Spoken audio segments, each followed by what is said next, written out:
Assalamualaikum warahmatullahi wabarakatuh.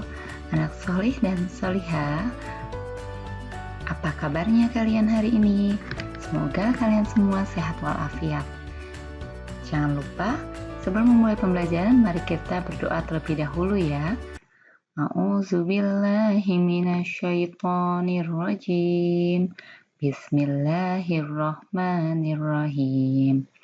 Rabbi zidni ilman nafi'an warzuqni fahman. Oke, hari ini kita akan membahas subbab mengenai asam, basa, dan garam.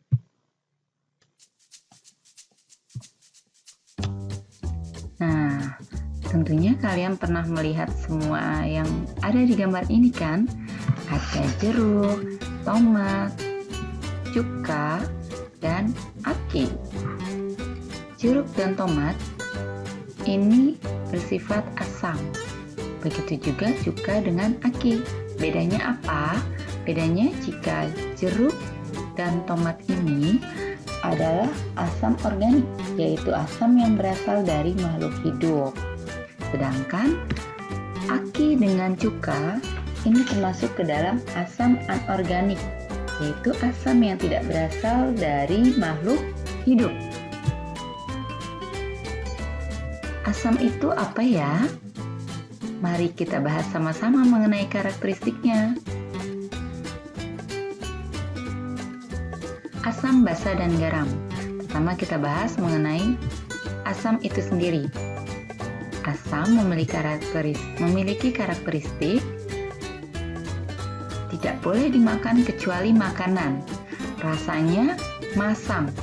Kemudian asam juga bisa menimbulkan korosi atau perkaratan pada besi. Dapat merubah kertas lakmus biru menjadi merah. Kemudian asam memiliki pH kurang dari 7. Nah, kita lihat lagi. Ini juga merupakan benda-benda yang sangat familiar. Ada sabun cuci, ada odol atau pasta gigi, dan ada juga sabun cuci tangan. Ada juga deterjen, sampo. Nah, ini merupakan semua ini bersifat basa. Karakteristik dari basa itu sendiri yaitu tidak boleh dimakan kecuali makanan. Rasanya pahit. Kalau tadi yang asam, rasanya asam, sedangkan basa rasanya pahit. Kemudian, licin di kulit. Kalian bisa merasakan sendiri ya ketika menggunakan deterjen, kemudian sabun cair, ataupun sampo. Kemudian, yang ketiga dapat merubah kertas lakmus merah menjadi biru. Memiliki pH yang lebih besar daripada 7. Yang ketiga adalah garam. Garam dibentuk dari reaksi netralisasi. Apakah itu reaksi netralisasi? Reaksi netralisasi adalah reaksi antara larutan asam dengan larutan basa yang nantinya akan menghasilkan garam dan air. Contohnya di sini ada HCl atau asam klorida. Ditambah dengan basanya yaitu NaOH. Ya. Kemudian setelah dicampur maka dia akan menghasilkan garam NaCl atau natrium klorida ditambah dengan air. Macam-macam garam, jika asam kuat ditambah basa lemah maka dia akan menghasilkan garam yang bersifat asam. Kemudian jika asam lemah ditambah dengan basa kuat, maka akan menghasilkan garam basa. Sedangkan jika asam kuat kemudian ditambah dengan basa kuat, maka akan menghasilkan garam yang bersifat netral.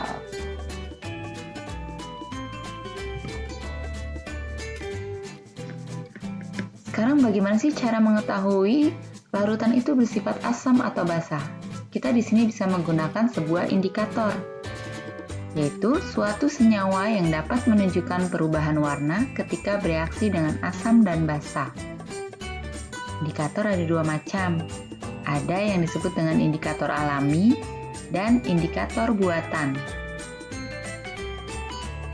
Indikator alami yaitu indikator yang dibuat dari ekstrak tumbuh-tumbuhan seperti bunga, umbi, dan kulit buah. Di sini contohnya adalah kunyit.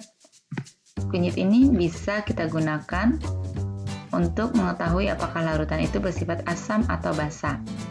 Jika ekstrak kunyit kita masukkan ke dalam larutan yang sifatnya asam, maka dia akan berubah menjadi warna kuning cerah larutannya. Sedangkan ekstrak kunyit jika ditambahkan dengan larutan basa, maka larutannya akan berubah menjadi warna jingga atau warna merah gelap. Sedangkan indikator buatan kita bisa menggunakan kertas lakmus.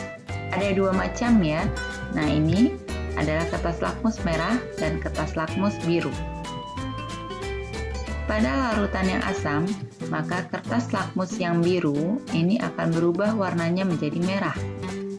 Sedangkan pada larutan yang bersifat basa, contohnya adalah sabun, maka kertas lakmus merah ini akan berubah menjadi warna biru. Yang terakhir, kalian bisa praktikum untuk indikator alami sendiri di rumah. Siapkan alatan bahannya yaitu kunyit, air sabun atau air sampo boleh, air cuka, dan air jeruk. Kemudian siapkan wadahnya, segelas kosong, ya, dan label untuk memberi nama itu larutan apa.